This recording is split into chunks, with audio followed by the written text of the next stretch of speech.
Hola jóvenes, tengan ustedes todos muy buenos días.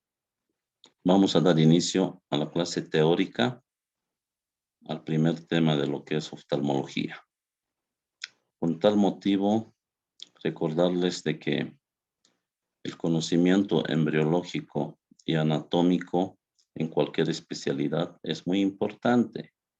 Si no sabemos, si no nos ubicamos anatómicamente, lamentablemente no vamos a nosotros poder orientarnos con patologías. Entonces, vamos a dar inicio empezando hablando de lo que es la formación del globo ocular en etapa embrionaria. Primeramente, en las primeras etapas del desarrollo del globo ocular, que más va a resaltar, nos va a llamar, va a ser la formación, la presencia de la cúpula óptica y vesícula del cristalino. ¿Cómo es? ¿De qué maneras que estas se van a manifestar? A los 22 días, que es cuando empieza, se puede decir, la formación del ojito, la primera forma en que se va a manifestar va a ser que en la pared del cerebro anterior, en ambos lados, vamos a poder observar la presencia de pequeños surcos ópticos. Estos surcos ópticos, cuando van a ir desarrollando paulatinamente, a medida que ir desarrollando, va a hacer que también se vaya cerrando este espacio que está acá, denominado tubo neural. Entonces, una vez que se cierra este tubo neural, estas evaginaciones o pequeños surcos ópticos se van a ir transformando en lo que es la vesícula óptica. Entonces, como verán, acá tenemos ya formadas las vesículas ópticas. Estas vesículas ópticas son importantes, ya que vemos que van a tener dos caras, una que está, como referencia, una que está hacia afuera y la otra que está hacia adentro.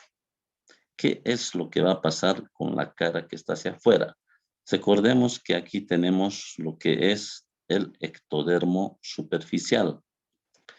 Estas vesículas ópticas, a medida que van a ir desarrollando, primeramente se van a ir ya no evaginando, sino invaginando, se van a entrar para adentro y van a llegar a formar lo que son las vesículas ópticas. Como verán, acá tenemos, están empezando a imaginarse la vesícula óptica.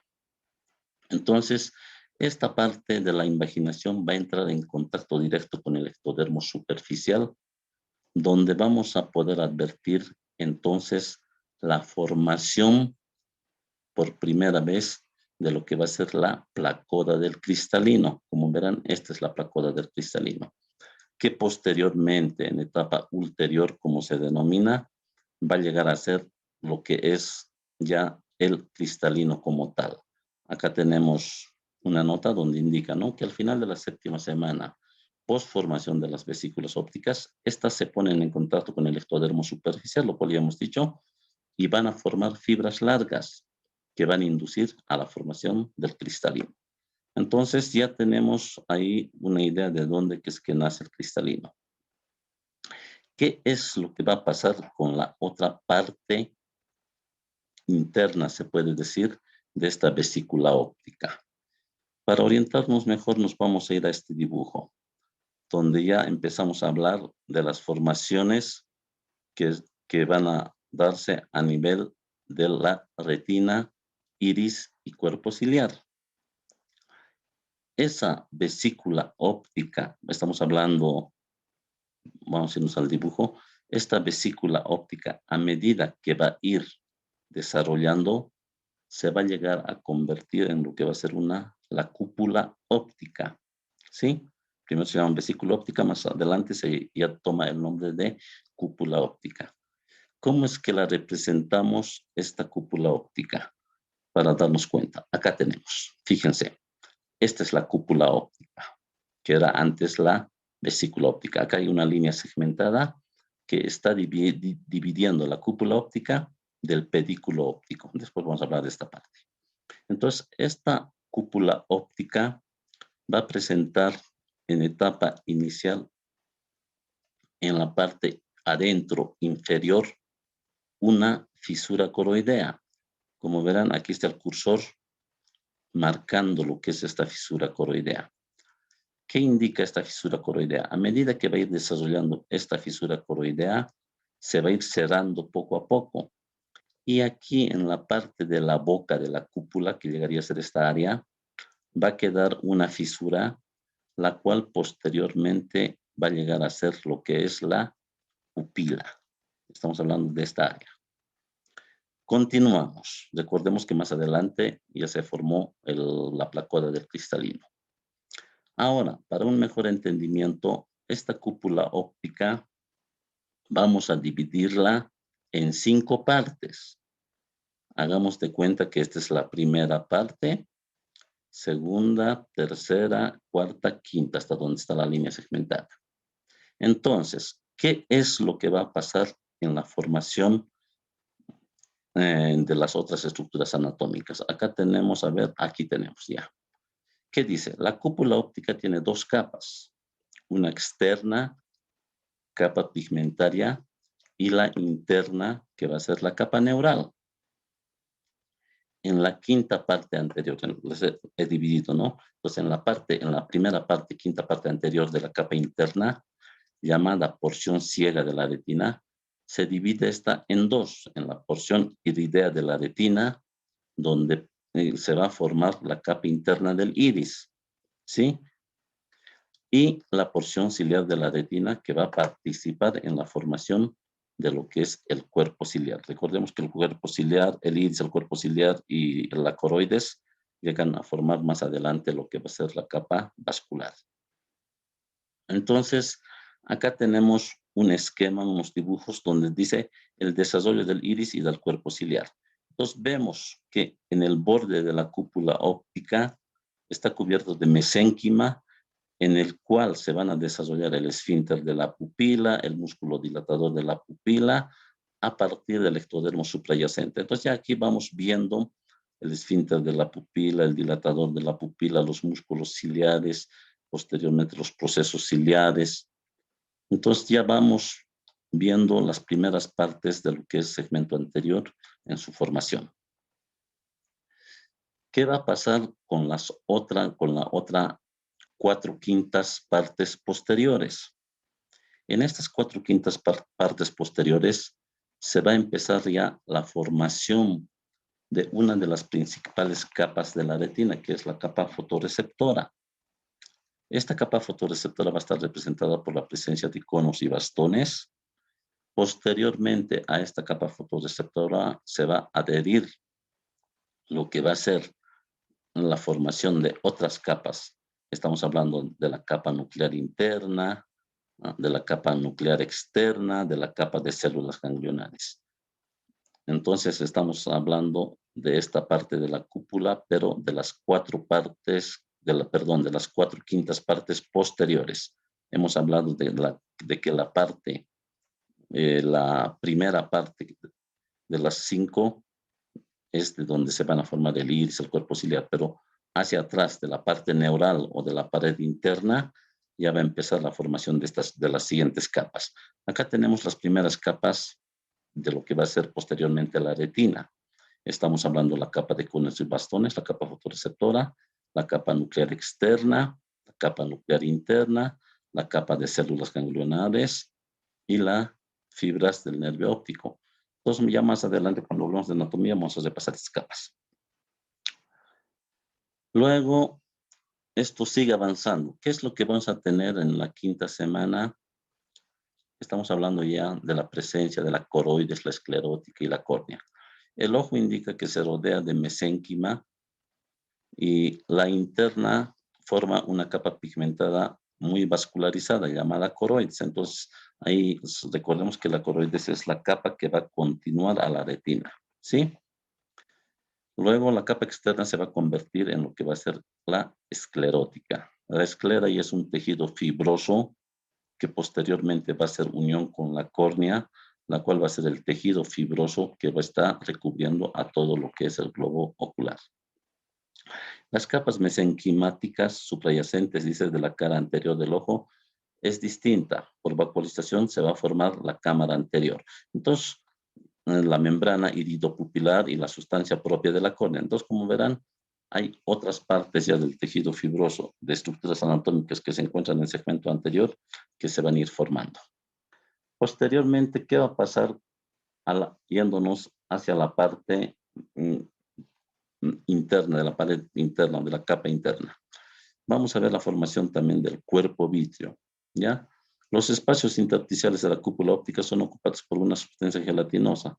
Es así gelatinosa porque sabemos que la sustancia vítrea contiene bastante colágeno, lo cual va a hacer que tenga este tipo de consistencia, que es transparente, ¿no? Entonces, a nivel del cuerpo vítreo vamos a ver los vasos, la formación de los vasos hialoideos, que posteriormente se van a obliterar y al final van a dejar formando lo que es el canal hialoideo. Ya eso en etapas más avanzadas.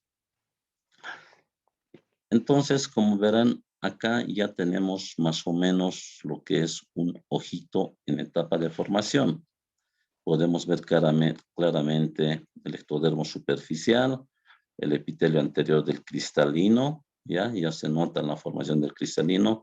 Vemos que ya está ocurriendo una obliteración de los vasos hialoideos. Acá está el mesénquima indiferenciado, del cual se van a seguir formando las otras capas.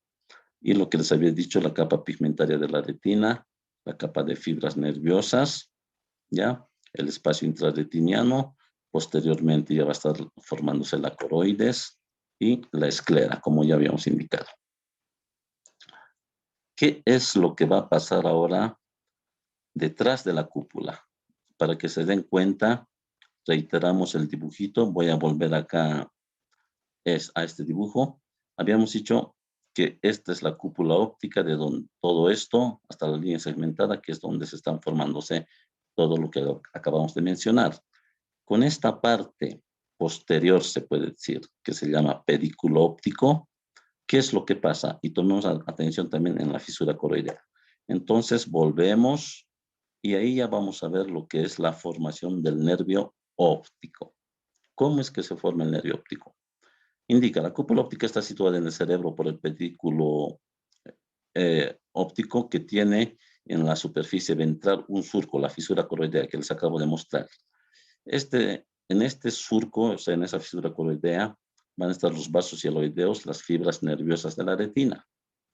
Al llegar la séptima semana, esta fisura coroidea se va a ir cesando. Un aumento constante de fibras nerviosas hace que el pedículo óptico, o sea, esa parte que continúa a la cúpula óptica, se vaya a convertir en lo que va a ser el nervio óptico. Y la cúpula óptica llegaría a ser entonces, ¿qué? El globo ocular, ¿no? Concretamente. Y la continuación del globo ocular, lo que es el nervio óptico. El centro contiene la porción de la arteria hialoidea, que posteriormente será la arteria central de la retina. Entonces ya acá casi tenemos una formación mucho más clara de lo que es el globo ocular. Acá tenemos el esquema donde nos está mostrando cómo es que este pedículo óptico por donde pasa la arteria hialoidea, la cual posteriormente va a ser la arteria central de la retina, el nervio óptico se va cerrándose. Acá tenemos todavía, este es un corte transversal donde vemos el pedículo óptico y ahí ya van a aparecer sus capas externas, capa interna, arteria hialoidea, la fisura hialoidea, ¿no? Coroidea diré. Esto se va a ir cerrándose. Y a medida que se va a ir cesando, vamos a pasar al otro esquema. Fíjense, al final, ¿qué vamos a tener? La formación del nervio óptico, con sus fibras nerviosas, ¿sí? Con sus fibras nerviosas del nervio óptico y la arteria central de la retina. Entonces, acá tenemos transformación del pedículo óptico en el nervio óptico. Este ya llega a ocurrir en la sexta semana. Y en la séptima semana, el tamaño del embrión, estamos hablando de 15 milímetros, ¿no? En la novena semana adviertes la arteria hialoidea y de la retina en el nervio óptico, lo que acabo de indicarles. Muy bien, entonces de esa manera es que vamos a ir, hemos visto, se puede decir, la formación de la etapa embrionaria. Ustedes pueden usar hay el libro de embriología de Lachman, si no me equivoco, sí, donde pueden leer en detalle todo lo que les he dado esta parte de embriología. A continuación, vamos a seguir viendo lo que es la formación, la anatomía del globo ocular. Entonces ya pasamos a anatomía. Hasta ahí hemos dado la parte de embriología. ¿Qué es lo que tenemos?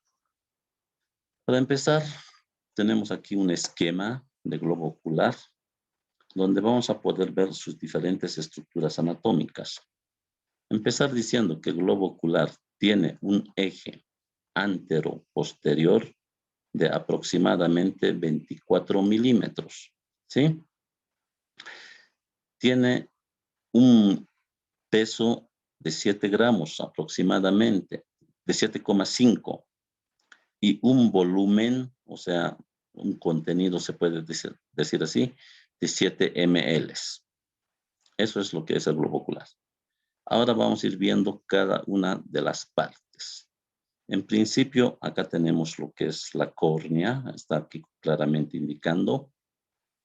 Esta córnea es un tejido transparente que va a tener un poder dióptrico de dioptrías de aproximadamente 43. Porque es importante esta capa, porque recordemos que las cirugías refractivas, la mayoría se van a llevar a nivel de este tejido, a nivel de la córnea. También cabe recordar que esta capa de la córnea tiene 5 capas. Estamos hablando de la primera capa, que llegaría a ser el epitelio. Luego está la capa de Bowman, está el estroma, está la de Descemet y está el endotelio. Entonces, son las 5 capas que van a conformar la córnea. ¿Qué más indica de esta capa? Que es un tejido fibroso, o vale decir, es una capa bien dura, gruesa, que más allá, después de que termina, donde termina se llama limbo. El limbo llega a ser la unión de 2 tejidos fibrosos, de la córnea, que es esta, y su continuidad, que va a ser la esclera, donde tenemos la línea café. Acá está, ¿ve? Está haciendo contacto con la córnea, pero ese límite se llama limbo. Luego, pasamos detrás de la córnea. Vamos a encontrarnos con lo que es la cámara anterior. Acá está. La cámara anterior va a estar limitada por la parte anterior del iris y la capa del endotelio corneal, que es la capa interna de la córnea. En este espacio de la cámara anterior que tenemos, que estamos viendo de color celeste, está llena de lo que es el humor acuoso. Recordemos que el humor acuoso es un líquido que se va a producir a nivel del cuerpo ciliar, ¿sí? Este líquido va a pasar a lo que es la parte posterior, a la cámara posterior, y mediante la pupila pasa a lo que es la cámara anterior. Una vez que se encuentra en cámara anterior, se va a dirigir al ángulo de la cámara anterior. En ese ángulo de la cámara anterior vamos a encontrar la presencia de la malla trabecular. Vamos a también encontrar la presencia de los conductos de Schlemm, que es por donde el humor acuoso se va a ir drenando. Va a tener un sistema de drenaje uveoescleral, ¿sí? Y entonces, se puede decir que es la fisiología que va a hacer este humor acuoso. Posteriormente, continuamos. Vamos a tener aquí la presencia del iris.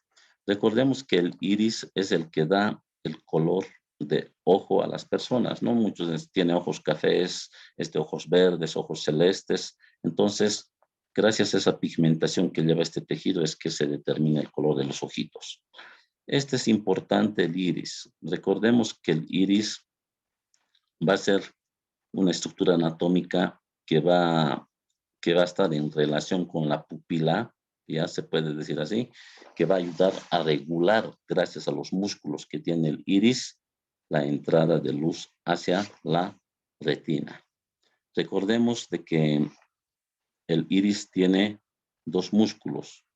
Tiene el esfínter, que es el que va a contraer, que tiene una inervación parasimpática, y el dilatador, que es el que va a producir la midriasis o la dilatación de la pupila, que tiene una inervación simpática. También a nivel del iris podemos encontrar muchas patologías. Una de las más conocidas en pacientes diabéticos es la presencia de neovasos que no es normal sobre el iris, que se denomina rubeosis. Podemos encontrar la presencia de un coloboma, la presencia de nevos. En traumas este iris puede desgarrarse y se denomina eso iridodiálisis. La presencia de una iridodiálisis podemos ver. Entonces, por eso es importante el iris. Ahora vamos a hablar un poco de la parte negra del ojito que está en el centro, que se llama pupila. La pupila en sí debe quedar claro de que no es una estructura anatómica sólida, sino es un espacio virtual. ¿A qué se denomina espacio virtual? Es como una, para que se den cuenta, es como una boca de un túnel, ¿ya? Ustedes conocen los túneles. A la entrada todo es negro y a medida que vas avanzando hasta salir al otro lado, todo es oscuro. Entonces, por eso es que esta pupila adopta ese color, porque sabemos que es un medio por donde va a pasar la luz. ¿A dónde? Hacia los otros medios transparentes. Estamos hablando por el cristalino, el humor vítreo, hasta llegar a la retina. Recordemos que la pupila se puede cerrar. Cuando está bien cerrada se llama miosis. Cuando está bien abierta se llama midriasis. Puede cerrar hasta incluso menos de 2 milímetros, hasta que cuando se denomina miosis, y cuando está dilatada en un proceso midriático estamos hablando de aproximadamente de unos 6 milímetros, ¿no? Lo normal estamos hablando de unos 4 milímetros. Entonces es necesario conocer en las prácticas un poquito más, vamos a hablar de esto, y más que todo cuando les dé el tema de neurooftalmología, vamos a ir detallando ya las diferentes patologías que se puedan encontrar a este nivel. Entonces deben saber, pero que la pupila es un espacio virtual, ¿ya? Por donde entra la luz hacia la retina. Y gracias a los músculos del iris, estas va a ir graduando la cantidad necesaria para que entre la luz y no llegue a producir una fotofobia a nivel del ojo. Posteriormente, vamos a chocarnos con esta estructura anatómica transparente que se llama cristalino. Este cristalino es una estructura transparente. Va a constar de lo que es una cápsula, su corteza y su núcleo. ¿Ya? Tiene esas partes este cristalino. Recordemos que este cristalino es un lente muy importante, ya que tiene un poder refractivo en dioptrías después de la córnea. Estamos hablando regularmente de aproximadamente unas 15 dioptrías, ¿ya? Hasta 20 pueden llegar.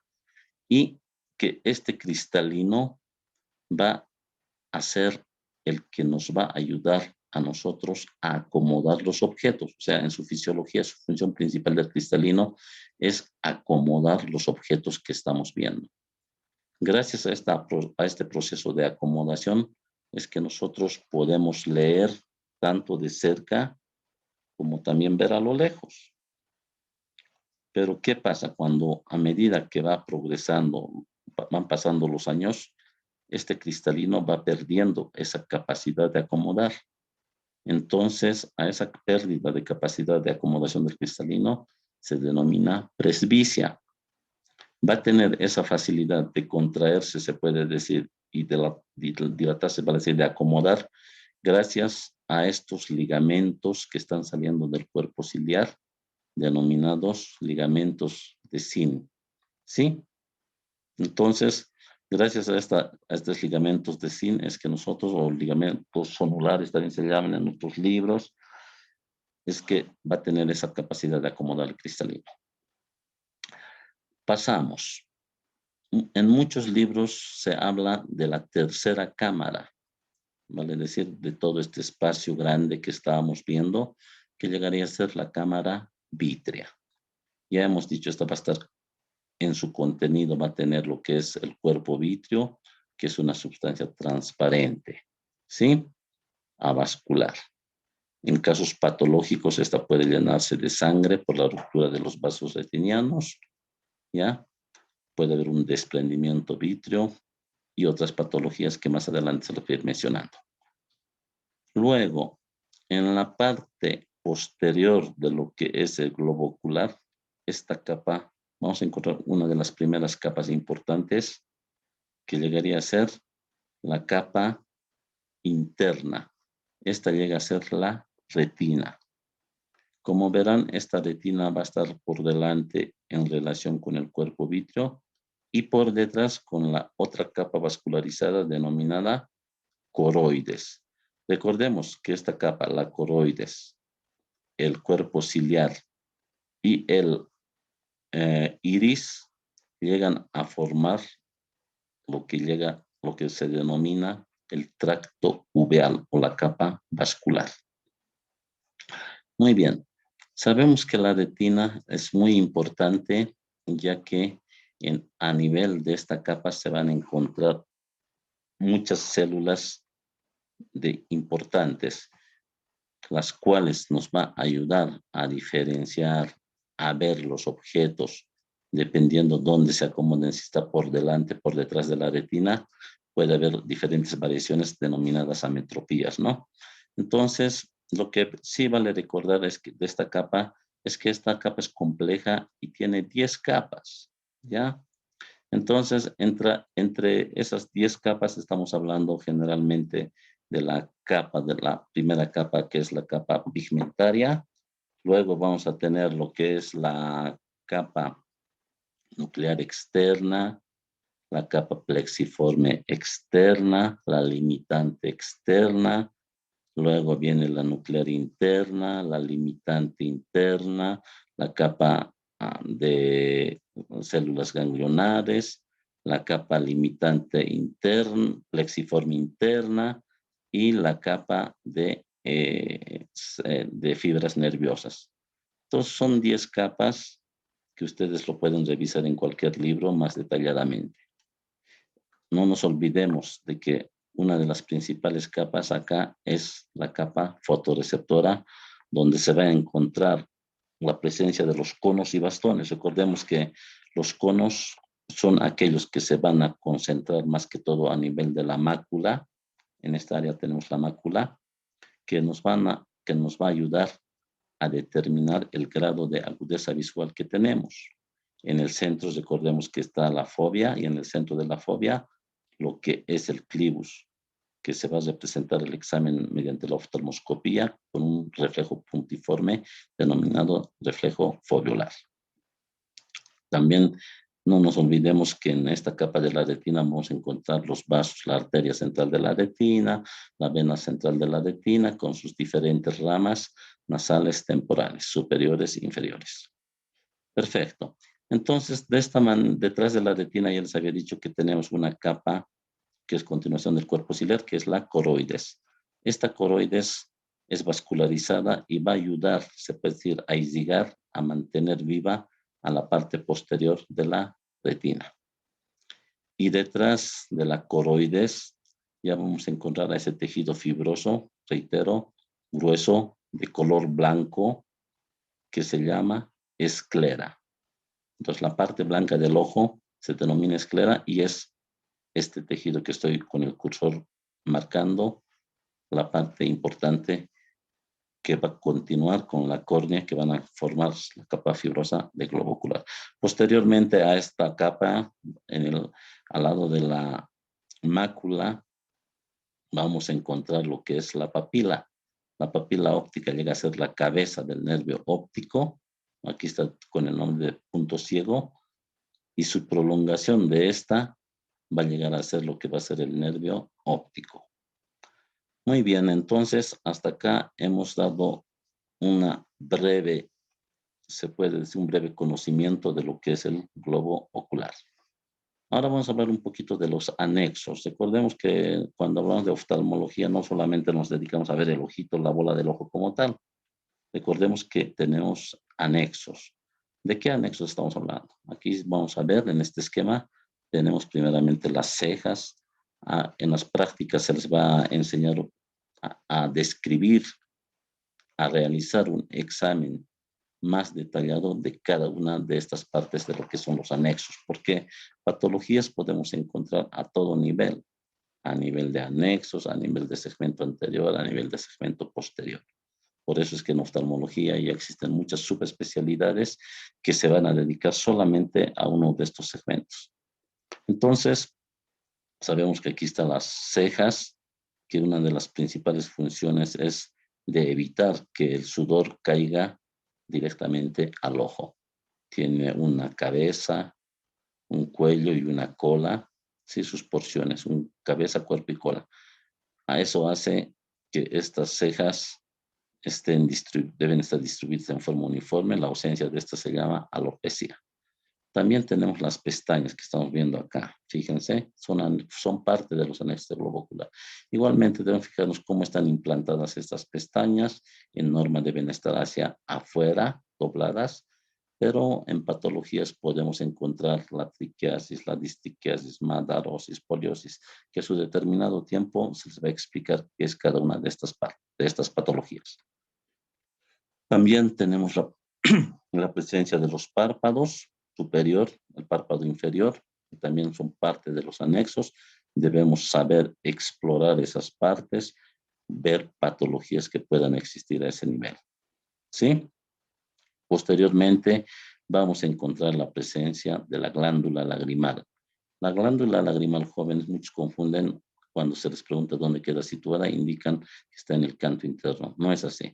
La glándula lagrimal se sitúa en la parte superolateral externa del hueso frontal, más concretamente en la parte denominada fosita lagrimal. Esta glándula lagrimal tiene dos porciones, una porción orbitaria y otra porción palpebral. La porción palpebral al examen físico, eso vamos a ver en las prácticas, se la puede ver, ¿ya? Entonces, cuando buscamos patologías de este nivel, podemos, como por ejemplo, la dacreodenitis, que es la inflamación de esta glándula. Entonces, hay que hacer un examen minucioso, podemos encontrar formación de tumores, entonces hay que tocar, palpar, ver la coloración, etcétera, al examen. Esta glándula lagrimal también tiene glándulas accesorias, que son las glándulas de Krause y las de Wolfling, que van a estar distribuidas a nivel de la conjuntiva superior. Entonces, en la glándula principal es donde se va a producir lo que son las lágrimas. Estas lágrimas se van a ir distribuyendo a nivel de la superficie ocular, ¿ya? Esa capa por donde se distribuyen las lágrimas se denomina film lagrimal, que está compuesto por tres capas, ¿no? La capa lipídica, la capa mucinosa y la capa acuosa. Entonces, a su debido tiempo vamos a explicar de qué constan, qué tipo de células tienen esas capas diferentes. Entonces, una vez que las lágrimas escuras se producen en el aparato lagrimal, en las glándulas principales, pasa por las glándulas de Krause de Wolfling, estas se van a distribuir por la superficie ocular y van a ir por la superficie ocular y van a ir a llegar a lo que son los puntos lagrimales. Estos puntos lagrimales es donde ya empieza el sistema excretor. Estamos hablando de tres sistemas a nivel del aparato lagrimal. Eso ya es muy aparte, también se puede explicar a su debido tiempo, ¿no? Del secretor, de distribución y del excretor. Entonces, el sistema excretor del aparato lagrimal va a empezar por lo que es anatómicamente por los puntos lagrimales, que son dos superior e inferior. Este va a tener su continuación por los canalículos del mismo nombre, superior e inferior. Llegan a encontrarse en un canal común o canalículo común. Posteriormente, este canalículo común desemboca en lo que es el saco lagrimal, que es este. Y aparte del saco lagrimal, la continuación de este va a ser el conducto nasolagrimal y más abajo vamos a tener la válvula de Hasner. Entonces, como verán, son estructuras anatómicas, anexos del globo ocular que debemos tener muy en cuenta para encontrar patologías. Pasamos. Ahora un poco vamos a hablar sobre lo que es la órbita. La anatomía de la órbita. Recordemos que la órbita tiene la forma de una pirámide, o más concretamente, la forma de una pera. Entonces, eso significa que va a tener por delante una base, por detrás un vértice. Eso es una referencia esquemática, ¿no? Esta pared orbitaria o estas paredes orbitarias van a tener su techo, sus paredes laterales, el piso y una pared, la pared lateral y la pared medial, ¿no? ¿Por qué es importante estas paredes? Recordemos, debemos saber de que estas partes de la órbita nos puede causar diferentes patologías, ya que está estrechamente relacionada la órbita con los senos, tanto frontales, maxilares, etmoidales y esfenoidales.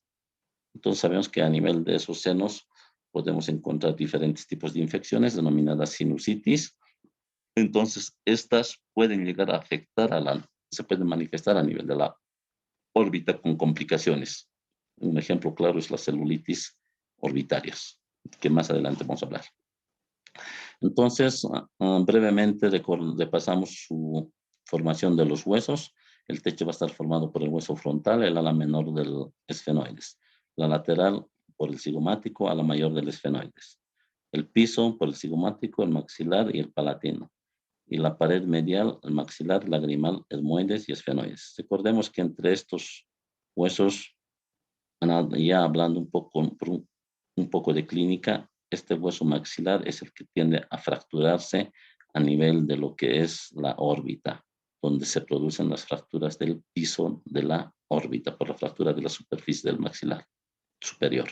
Entonces vale la pena tomar en cuenta, recordar esto.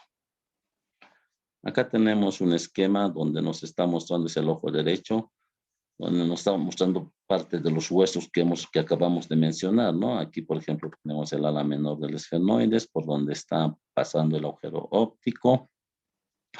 Tenemos el hueso lagrimal, el surco lagrimal, hueso lagrimal, el hueso del etmoides. Aquí tenemos las diferentes hendiduras orbitaria inferior, la escotadura infraorbitaria, el agujero infraorbitario, el ala mayor del esfenoides, etc. Entonces, esto es para tener una idea que todo esto ustedes en primer año han llevado detalladamente. Entonces, ahora lo que debemos hacer es recordar y tomar en cuenta esta parte de osteología para asociar a diferentes patologías en oftalmología. En la parte del vértice, ¿qué vamos a encontrar? O sea, en la punta, al fondo, donde el cono se puede decir. Vamos a encontrar en el vértice orbitario, llega a ser el sitio de entrada de todos los nervios y vasos al ojo, ¿ya?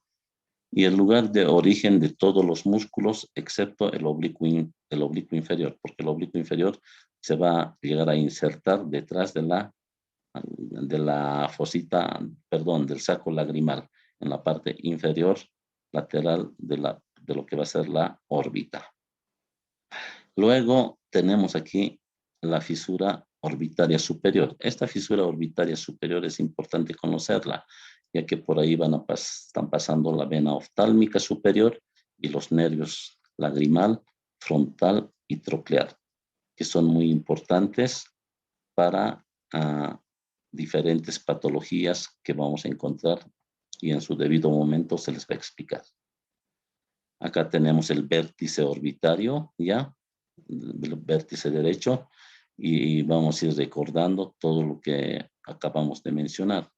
Por ejemplo, ahí en el vértice van a estar las inserciones del músculo oblicuo superior, el músculo del elevador, que es del párpado, el músculo del recto superior, recto inferior, excepto el oblicuo menor. También, o inferior denominado. También vamos a tener la hendidura, ¿ya? Por donde por esta fisura orbitaria superior, van a pasar los diferentes nervios, el troclear, el frontal, el lagrimal, ¿sí?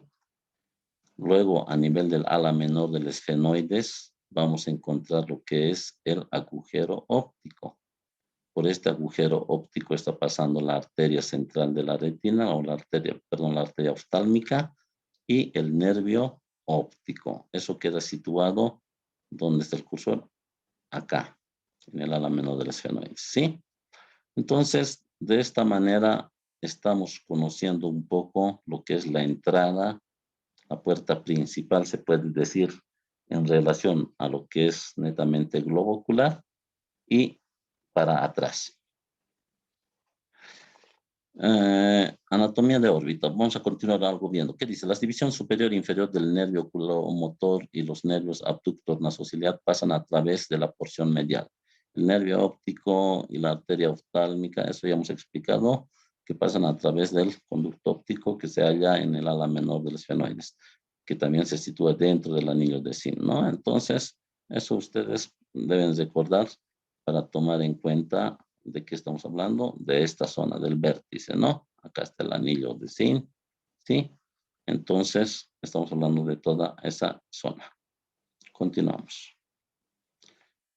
El riego sanguíneo. ¿De qué manera es que esto vamos a realizar?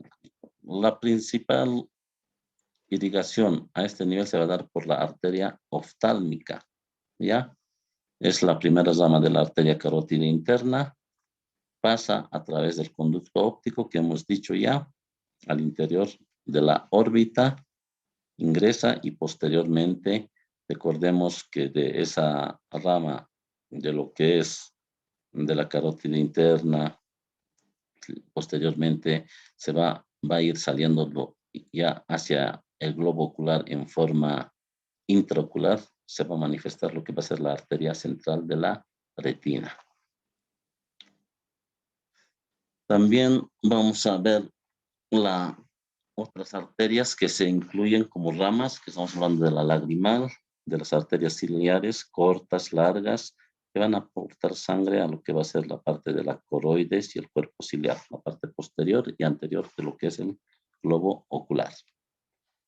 El drenaje venoso se va a realizar a través de las venas oftálmicas superior. O sea, la vena oftálmica superior es una de las más principales que va a tener contacto directo con lo que va a ser el seno cavernoso.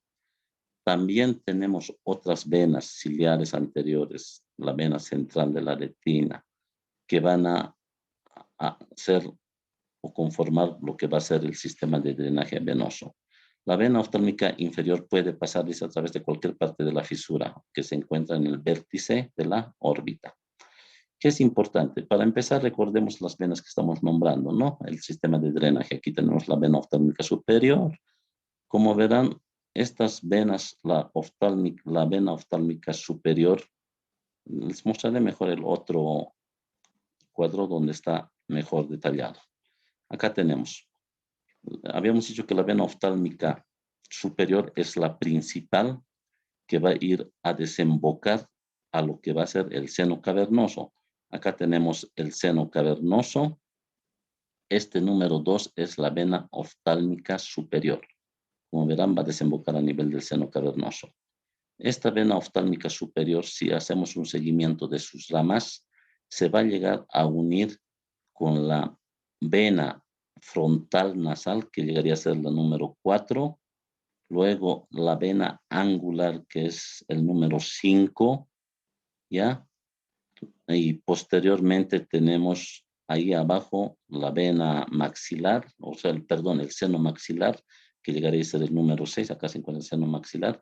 Habíamos dicho que están muy cerca de estas irrigaciones, ¿ya? Entonces, esta vena, a ver, ¿a qué quiero llegar? A que la vena angular, la vena nasofrontal, ¿ya? La vena lagrimal van a ser anastomosis. Estas anastomosis que estoy mencionando van a llegar a unirse con la vena oftálmica superior.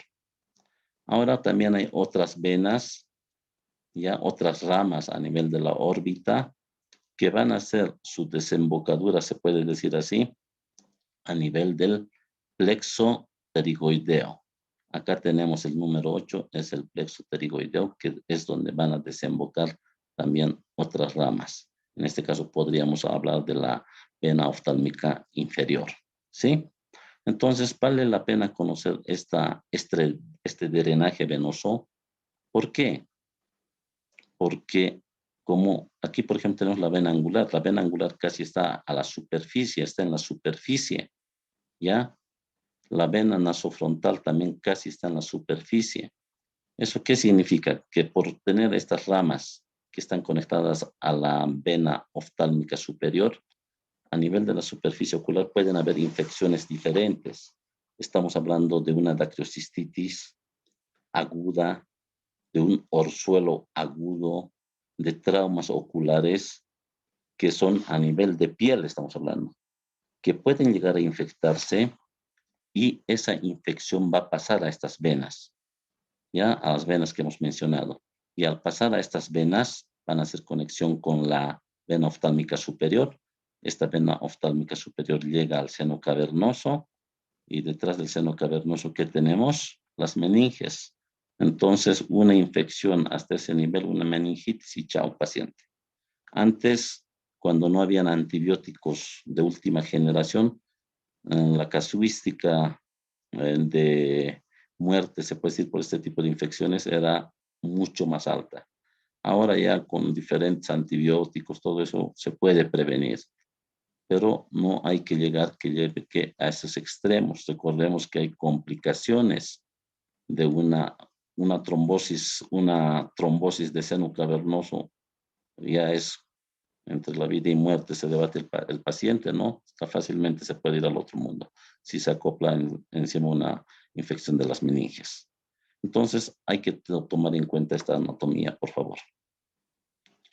Aquí, ¿qué dice? Las venas oftálmicas se comunican con el seno cavernoso, lo que hemos hablado, lo que acabo de explicarles. A través de la fístula orbitaria superior, la vena oftálmica superior se forma de la unión de la vena supraorbitaria y supratronclear y rama de la vena angular. Esto proporciona una comunicación directa entre la piel de la cara y el seno cavernoso.